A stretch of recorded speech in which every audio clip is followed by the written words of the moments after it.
So it's coming out that Will Smith is seeking therapy after the smack that he gave at the Oscars to Chris Rock.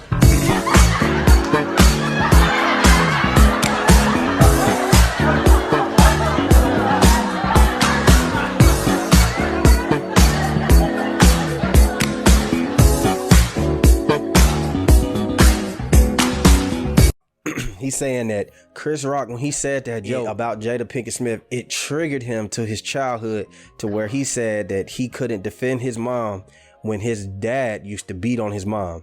Now, I said this in the last video I made about the whole Oscar incident. Y'all can check the card right up here to go look at it. But neither here nor there. I think that it's more than that. I think that it's more than just the childhood, but he don't want to say it because he's with Jada Pinkett. He loves Jada Pinkett. But Jada Pinkett, you have to have some blame to this situation. And I say that because I felt like over the past couple years, she didn't protect Will. Now, they're very conscious about the way that their relationship is perceived in the public eye.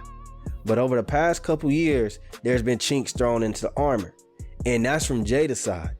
Everything Jada has done has affected Will, and it's made him look kind of crazy, and it's something that he's probably not used to having. He's used to having a clean image. Remember, this is Will Smith. This is the guy who didn't curse. This is the guy who, even in his roles, he's never been Denzel Training Day. You've never seen that out of Will. Will is always, for the most part, happy-go-lucky comedy relief guy in his movies, but he had to go through a lot these past couple years, including his past trauma with his mother part. I believe that part. But let's go into what Jada's done. This all started with the entanglement shit. Jada, you, whatever agreement that y'all have, y'all weren't supposed to be in the public eye like this. You got sloppy. You messed with a young boy. You broke his heart. You did something. And that young boy decided to put that information that you and him were messing around. He decided to put that out to the internet. On top of that, he's out here making music about the situation. He's capitalizing off of the situation. And this was going on while Will Smith was basically at a breaking point in the relationship with you. But you had to pull Will on the episode of Red Table Talk to address it. Embarrassing. He looked embarrassed. He like, why the hell I gotta be here talking about this shit? On top of that, now he's become the laughing stock. We got Future out here selling merch, talking about I'd rather hang with Jada. Don't nobody want to hang with Will. This is the perception that we're given because of your past incidents. Let's not talk about how you said some shit that you said was misinterpreted. You said he can't satisfy you when y'all were talking about sexual, whatever it may be. So now you got Will looking like he don't satisfy you in the bedroom. So you fucking with a young boy who your young son was super cool with. I don't know what y'all got going on in that house. It's not my business. But y'all are bringing this all to public knowledge. Not to even take to the fact that he's already expressed how he felt about kind of being jealous of Tupac, or, you know, just it being a tough love that you have, him witnessing that you have for Tupac. So you've constantly over the decades, it looks like, you've made him insecure. You made him feel like he's not enough. I think he even said that in his book. He felt like he was never enough for you.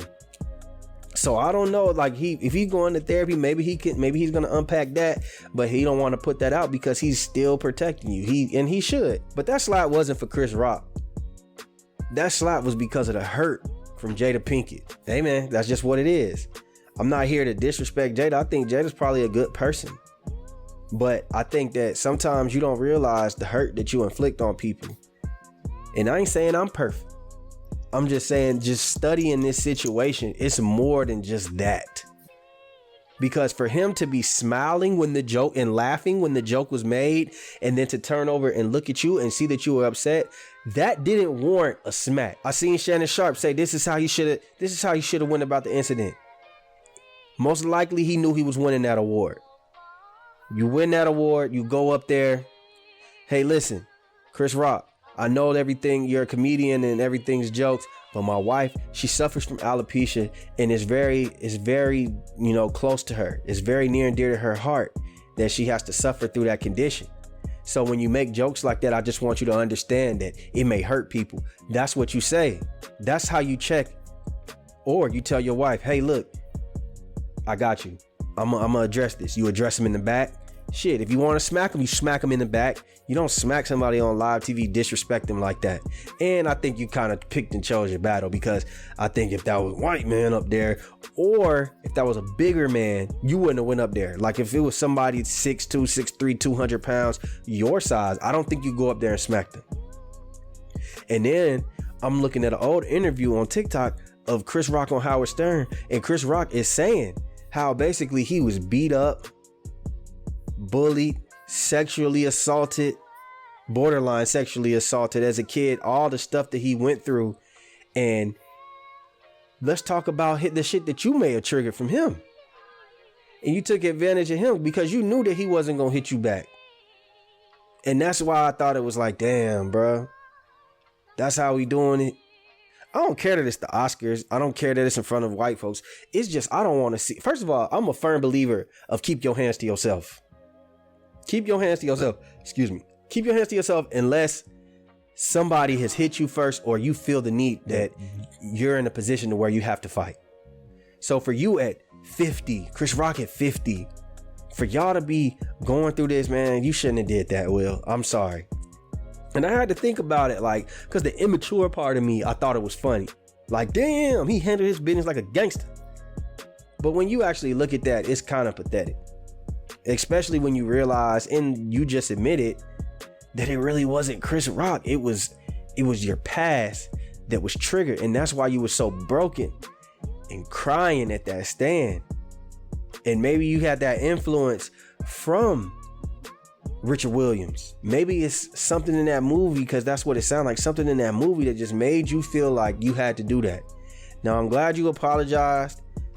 Maybe you can move on. I think you need to get in contact with Chris Rock and y'all could talk about that. I don't know if y'all already have, but that needs to be resolved. Y'all tell me what y'all think, man. Do y'all think that Will Smith was out of line? Do y'all think that that slap was for Chris Rock, or was that a deeper meaning behind it? Do you think that it was just the past of his mother and her abusive relationship with his father? Or do y'all think that Jada has something to do with this as well? Y'all let me know what y'all think, man. Like, share, subscribe, comment, hit that notification bell. And we out, baby. Boom! Our Daddy channel. Subscribe to our Daddy channel.